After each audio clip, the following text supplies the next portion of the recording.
नमस्कार दोस्तों, थोड़े समय पहले फ्रांस और स्विट्जरलैंड के अंदर आप लोगों ने सुना होगा कि बहुत दंगे फसाद हुए। लोगों ने दुकानों में आग लगा दी, चर्च के अंदर आग लगा दी, दुकानों को लूट लिया। और इन सारी चीजों के पीछे माइग्रेशन पॉलिसी और माइग्रेशन की चीजें जो है, इमिग्रेंट के इश्यूज जो है वो एक बड़ा मुद्दा बने हुए थे। रिसेंटली इसी इमिग्रेंट के मुद्दे की वजह से एक और चीज हम लोगों को देखने को मिली है। ये जो माइग्रेशन क्राइसिस यूरोप के अंदर देखने को मिल रहा है वो और ज्यादा ग्रेव होता हुआ दिखाई दे रहा है। हुआ यह है कि नीदरलैंड के अंदर अभी तक के सबसे लॉन्गेस्ट सर्विंग प्राइम मिनिस्टर ने अपना रेजिग्नेशन दे दिया है। न केवल प्रधानमंत्री की पदवी से बल्कि पूरी पॉलिटिक्स से, माइग्रेशन पॉलिसीज के अंदर डिस्प्यूट्स के चलते।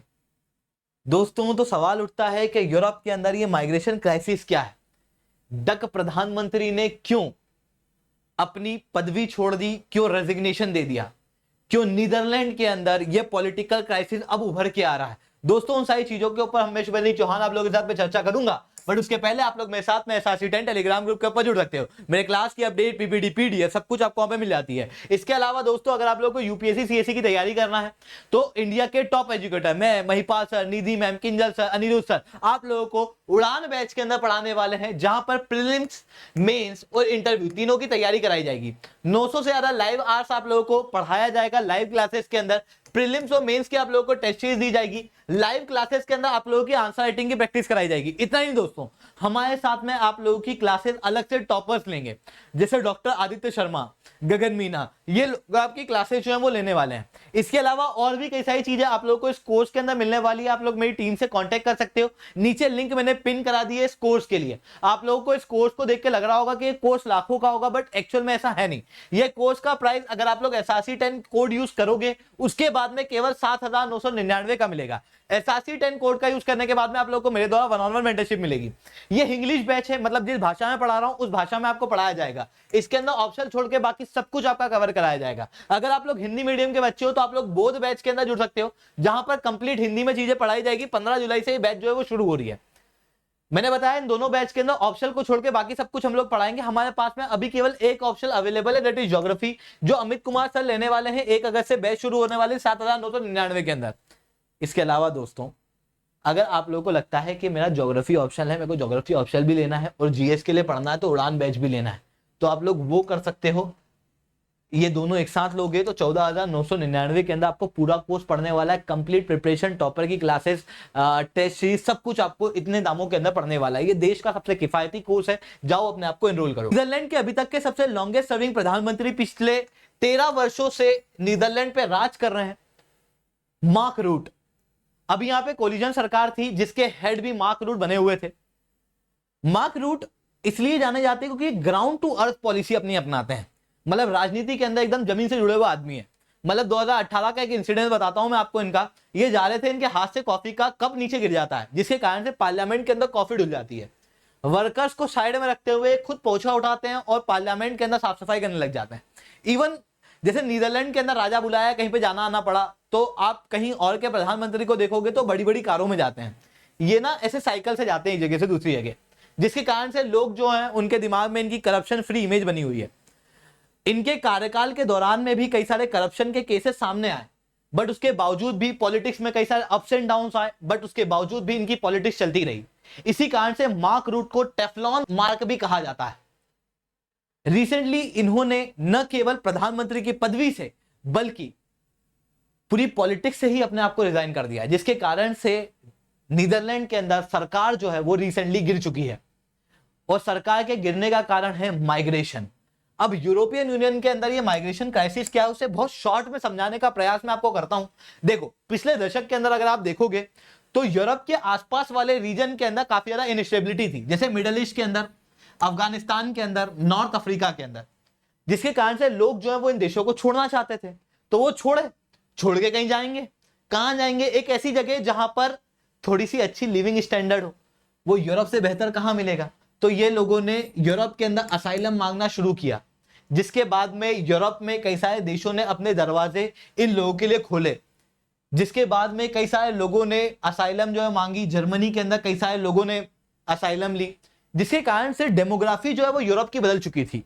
और जब यूरोप के अंदर डेमोग्राफी बदली तो उसकी वजह से कई सारे माइग्रेशन की वजह से इश्यूज जो है वो आने लगे। जैसे अगर मैं नीदरलैंड की ही बात करूं तो नीदरलैंड के अंदर पिछले वर्ष 2022 में 21,000 लोग यूरोपियन यूनियन के बाहर से माइग्रेट कर गए। टोटल माइग्रेशन नीदरलैंड के द्वारा 4 लाख लोगों का देखने को मिला। अब यूरोप के अंदर कंडीशन सेम नहीं रही, माइग्रेशन तो चल रहा था पर कंडीशन सेम नहीं रही, क्योंकि एक तरफ रशिया यूक्रेन वॉर हो रहा है जिसके कारण से चीजों की सप्लाई कम हो रही है, वहीं यूरोप के अंदर लोग आ रहे हैं तो चीजों की डिमांड कर रहे हैं, तो डिमांड बढ़ रही है, सप्लाई कम हो रही है, मतलब चीजों के प्राइस बढ़ रहे हैं जिसके कारण से कॉस्ट ऑफ लिविंग बढ़ रहा है। लगातार यूरोप के अंदर इन्फ्लेशन के रेट जो है वो आप हाइक पे जाते हुए देखोगे, जिसका कहीं ना कहीं लोग आरोप लगा रहे हैं तो वो इमिग्रेंट के ऊपर लगा रहे हैं, क्योंकि घर जो है वो लगातार महंगे हो रहे हैं। ऐसी कंडीशन के अंदर कई सारी कंजर्वेटिव पार्टी यूरोप के अंदर, कई सारे देशों के अंदर इन माइग्रेशन के ऊपर, इन इमिग्रेंट के ऊपर एक मजबूत रवैया, एक कठोर रवैया अपना रही है। जैसे फ्रांस के अंदर आप देखना तो फ्रांस के अंदर अभी जो प्रधानमंत्री हैं वो है इमैनुअल मैक्रोन। इमैनुअल मैक्रोन के बाद में जो सेकंड हाईएस्ट वोट वहां पर लेके आई थी वो थी मैरियाना ले पेन। मैरियाना ले पेन जो थी, इन्होंने अपनी पूरी पॉलिसी, पूरा प्रोपेगेंडा, पूरा मैनिफेस्टो, इवन पूरा इलेक्शन कैंपेन जो है वो इमिग्रेंट के ऊपर चलाया, जो आप क्लियरली इस न्यूज आर्टिकल के अंदर देख सकते हो।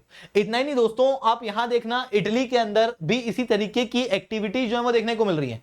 ग्रीस के द्वारा भी कई सारे इमिग्रेंट को अपने यहां आने से मना किया जा रहा है। कई सारे लोग जो इमिग्रेंट के रूप में यहां पर आ रहे हैं उन्हें वापस भेज दिया जा रहा है। टर्की के अंदर तो रिटर्न कर दिया गया था लोगों को। और वही पॉलिटिक्स जो है वो रिसेंटली मार्क रूट द्वारा नीदरलैंड के अंदर अपनाने का प्रयास जो है वो किया गया था। और जब उन्होंने सेम पॉलिसी अपनाई तो इन्होंने एक इमिग्रेशन पॉलिसी बनानी चाहिए, बट मार्क रूट के पास में एक कंप्लीट मेजॉरिटी नहीं थी। यहां पर कोलिजन गवर्नमेंट थी, जहां पर 4 पॉलिटिकल पार्टी आपस में कोलिड कर रही थी, गठबंधन था इनका। उसी बीच में मार्क रूट की जो पॉलिटिकल पार्टी है वो चाहती थी कि पूरी तरीके से इमिग्रेंट को रोका जाए। ऐसी कंडीशन में ये एक माइग्रेशन पॉलिसी बनाते हैं जिसके अंदर चीजें बिल्कुल क्लियर नहीं है, क्योंकि उस समय में पॉलिसी डेवलप ही हो रही थी, पब्लिक में बिल्कुल लाई नहीं गई थी। बट आपको मोटा मोटी बता रहा हूं कि क्या हुआ था। तो इन्होंने बताया कि यार एक तो हम लोग को यहाँ पे कुछ इमिग्रेंट ऐसे हैं जो परमानेंट इमिग्रेंट है, जो कहीं पे मर्डर या फिर कहीं पे पैसा चोरी करके नीदरलैंड के अंदर आ गए, तो इन्हें कहा गया परमानेंट इमिग्रेंट। वहीं दूसरे प्रकार के इमिग्रेंट ऐसे हैं जिनके देश में कॉन्फ्लिक्ट हो रहा है, इस कारण से वो हमारे यहाँ पे शरणार्थ मांग रहे हैं। हो सकता है कल को कॉन्फ्लिक्ट हट जाए तो ये वापस अपने देश के अंदर चल जाए, तो इन्हें कहा जाता है टेम्पररी इमिग्रेंट। इन दोनों को शरणार्थ देने के साथ में इन्होंने कहा कि इन इमिग्रेंट के बच्चों को जो एलिजिबल हैं नीदरलैंड के अंदर आने के, उन इमिग्रेंट के बच्चों को 2 साल तक उनसे के पेरेंट्स से दूर रखा जाएगा और 2 साल बाद उन्हें अपने पेरेंट्स से मिलवाया जाएगा, जो कहीं ना कहीं पूरी तरीके से इनडायरेक्ट रूप से इमिग्रेंट को आने से मना करने की टेक्निक थी।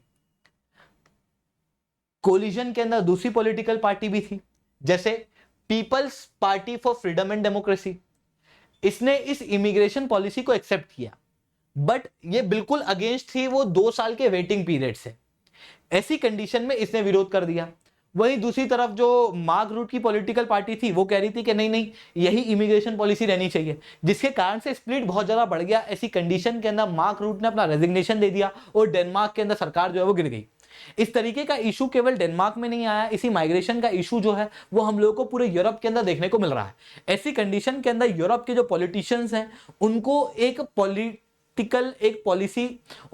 पॉलिसी जो है वो अपने इमिग्रेंट्स के लिए तैयार करना बहुत ज्यादा जरूरी है, वरना यूरोप के अंदर कंडीशन दिन प्रतिदिन और ज्यादा खराब जो है वो होती हुई दिखाई देगी।